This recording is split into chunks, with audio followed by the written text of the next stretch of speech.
Assalamualaikum warahmatullahi wabarakatuh.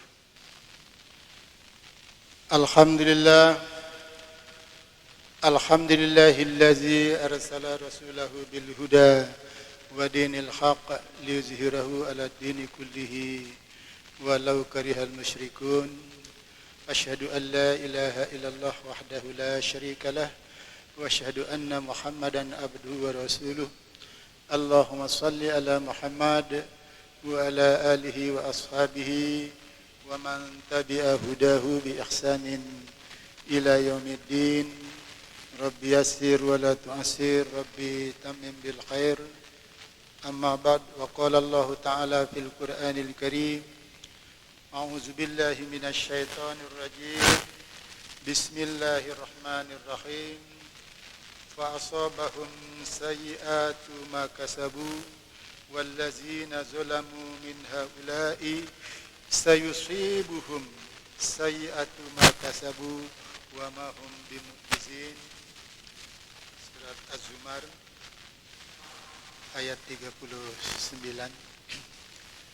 Jemaah Jumat yang kami hormati, alhamdulillah kita panjatkan kehadirat Allah Subhanahu wa taala yang telah melimpahkan rahmat, taufik dan hidayahnya kepada kita, sehingga pada kesempatan ini kita bisa bersama-sama menunaikan ibadah Jumat. Ya, mudah-mudahan ibadah Jumat kita diterima oleh Allah Subhanahu wa taala. Amin. Dan pada kesempatan ini saya ingin mengulang kembali yang mungkin sudah disampaikan oleh beberapa khatib di mimbar ini, karena kita masih berada dalam pusaran COVID-19 yang memang sangat mempengaruhi kehidupan kita, wabil khusus adalah umat Islam, baik mempengaruhi pemikiran keagamaan, lalu muncul berbagai macam fatwa, ijtihad, walaupun ijtihad itu memang harus betul-betul dilakukan dengan ikhlas dan kejujuran ilmiah juga harus ada di situ. Tolak ukurnya adalah Quran dan Sunnah. Nah, kalau ijtihad itu atau fatwa itu salah, masih tetap mendapat pahala satu. Kalau fatwa itu benar, itu mendapat pahala dua. Walaupun dalam realitasnya tidak semua orang ikut tunduk kepada fatwa, baik di luar Muhammadiyah, bahkan di dalam Muhammadiyah sendiri. Di dalam Muhammadiyah sendiri, kemarin waktu saya rapat Majelis Tabligh Pimpinan Pusat Muhammadiyah, ada informasi dari teman saya yang juga pengurus, baru pulang dari Aceh, mendatangi pimpinan daerah. Di situ pun juga tidak berlaku fatwa. Jadi masjid penuh. Awalnya memang kita punya pendekatan protokoler ya, ilmiah. Mereka mau ke masjid tapi tidak boleh diberi jarak, harus seperti biasa. Daripada ke masjid lebih baik tidak usah. Akhirnya kompromi, diizinkan ke masjid, lalu sopnya seperti biasa. Tapi alhamdulillahnya tidak ada musibah yang terjadi di situ, dalam arti sampai meninggal, mengakibatkan adanya kurban dan macam-macam, tidak ada sepanjang itu dipakai. Ini satu contoh. Di luar Muhammadiyah juga banyak fatwa-fatwa para ustadz, pada apa yang disampaikan juga tidak berjalan mulus. Itulah namanya fatwa, ya. Sehingga fatwa itu juga menimbulkan style sosiologi Islam di tanah air. Saya khususkan Islam dulu, walaupun ini mempengaruhi agama lain, tapi kita tidak perlu berbicara agama lain. Kita bicara tentang sosiologi Islam. Ini juga berpengaruh. Interaksi sosial itu memang semakin terbatasi. Ini akibat dari itu. Bahkan bukan hanya itu. Lalu sikap batin kita juga mungkin banyak yang berubah. Karena COVID-19 ini punya side ekonomi juga, efek ekonomi yang luar biasa. Ya. Di satu sisi mungkin maaf pemerintah kita juga tidak siap kalau masyarakat harus ditekan untuk tidak boleh kemana-mana. Nah, karena konteksnya juga dengan maisah, dengan kehidupan sehari-hari, dari mana mereka harus hidup, ya kan gitu, secara keduniaan. Nah, ini banyak hal ya yang mempengaruhi COVID-19 ini. Lalu pertanyaannya, nah ini sebagai salah satu musibah sebagaimana ayat yang saya kemukakan. Jadi musibah yang menimpa kita itu adalah akibat dari perbuatan jahat, perbuatan yang tidak baik yang kita lakukan. Baik dilakukan oleh orang Islam ya yang formalistik maupun mungkin juga orang Islam yang masih awam. Jadi akibatnya ya mengenai kita semua. Memang di dalam Al-Quran banyak memberikan sinyal di situ.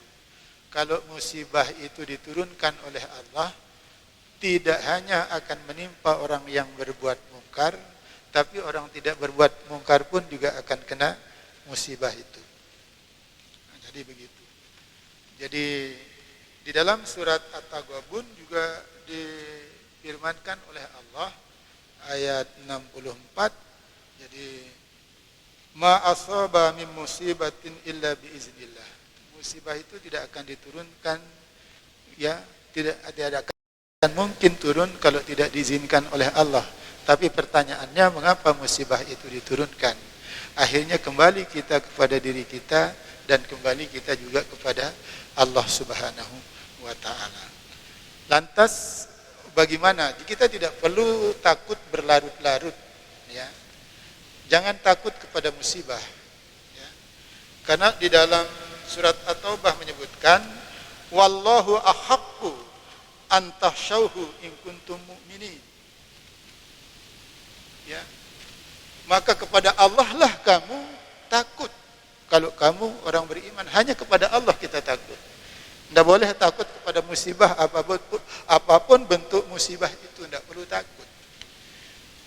Jadi, kalau kita takut kepada musibah, malah kita nanti kehilangan langkah-langkah strategi untuk menghadapinya. Tapi kalau kita takut kepada Allah, dengan ketakutan kita itu kita mendekat, lalu Allah, iman kita, Quran, sunnah Rasul membimbing kita bagaimana cara kita menghindari, melindungi diri dari musibah. Nah, kita kembalinya takut kepada Allah, jangan takut kepada musibah. Jangan, apalagi sampai ketakutannya berlebih-lebihan.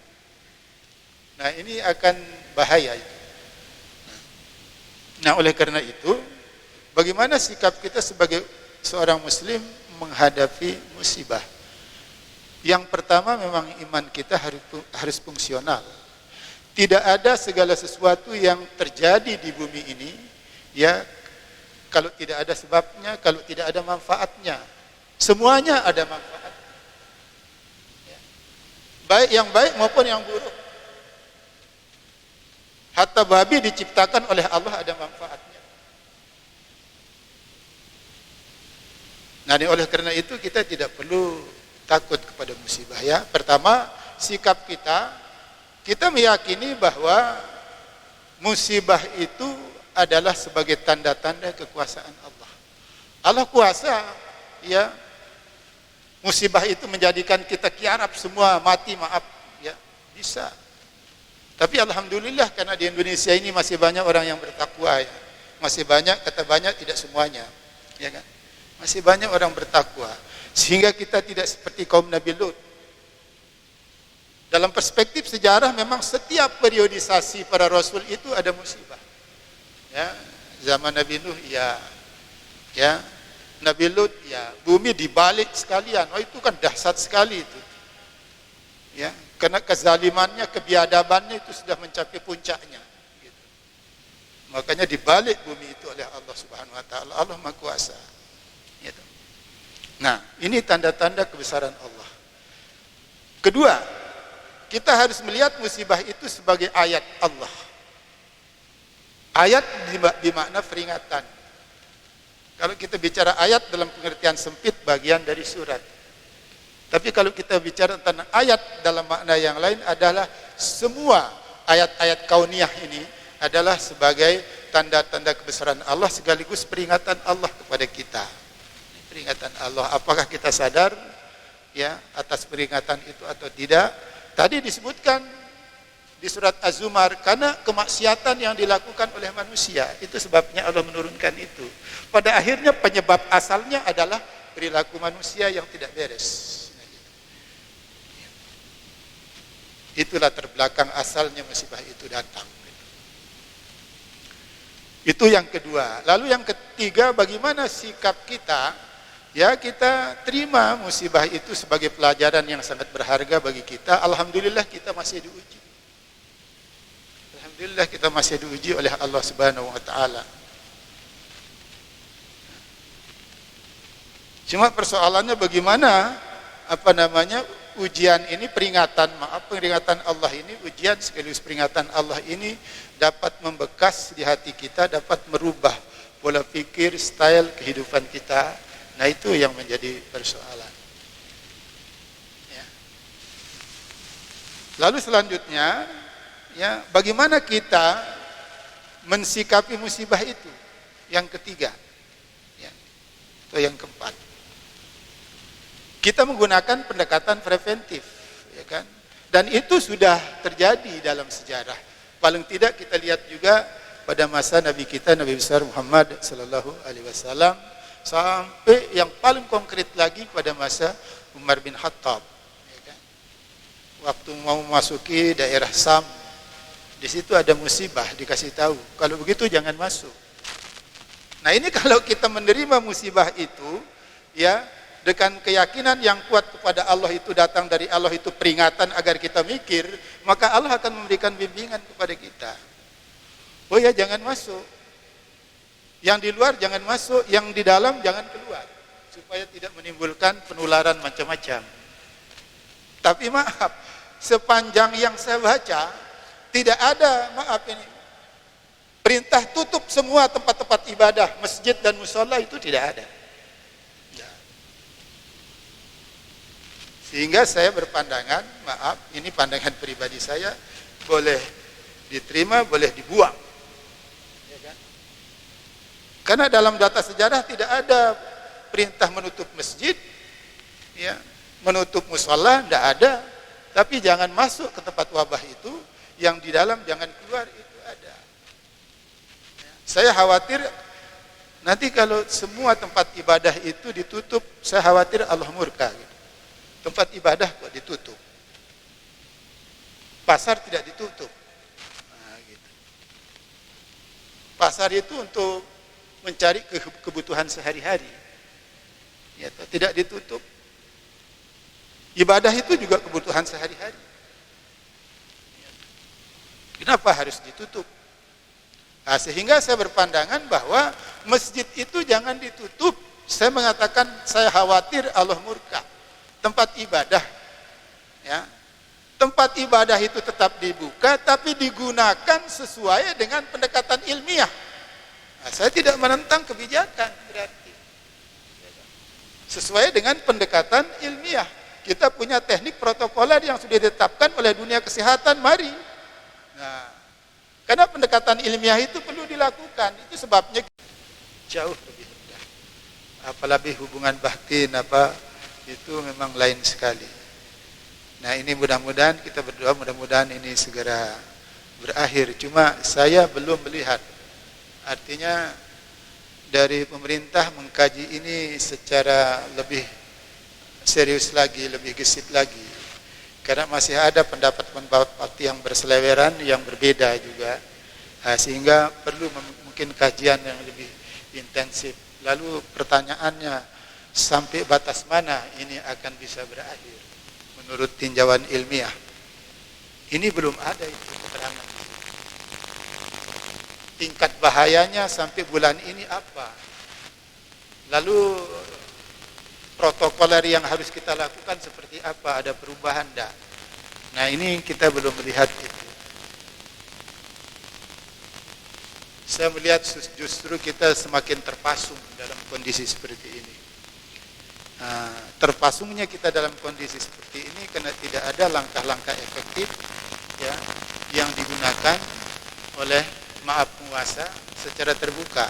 Bagaimana dunia akademik itu ya ikut berpartisipasi, mestinya demikian ya. Tapi sampai sekarang ini belum. Ya. Seperti kemarin tentang cas dicoba di kepala, oh jangan, ada yang melarang saya. Ini bahaya itu, ada aliran listrik ini. Kalau mau mengetes itu kasih saja tangan. Ini kan macam-macam ini. Jadi pendekatan protokoler ini juga perlu analisa ya oleh orang-orang yang ahli dalam bidang itu, dan itu belum saya melihat gregetnya sekali lagi. Mudah-mudahan ya pemerintah kita lebih serius lagi menangani ini sehingga bisa mengambil satu kesimpulan yang agak valid gitu. Ya. Bagaimana tingkat bahayanya ini, bagaimana perubahan protokolernya yang mestinya harus ada itu. Ya, saya pikir itu yang bisa saya sampaikan dengan tetap ya komunikasi kita intensif dengan Allah. Dengan doa, ya mudah-mudahan Allah memberikan jalan keluar dari musabah ini, jalan keluar yang bisa menguntungkan, ya melapangkan dada kita semua. Saya pikir itu. Mari kita akhiri khutbah ini dengan sama-sama berdoa. Bismillahirrahmanirrahim. Alhamdulillahirabbil alamin. Wassalatu wassalamu ala asyrafil mursalin. Nabiyina Muhammadin wa ala alihi wa sahbihi ajma'in.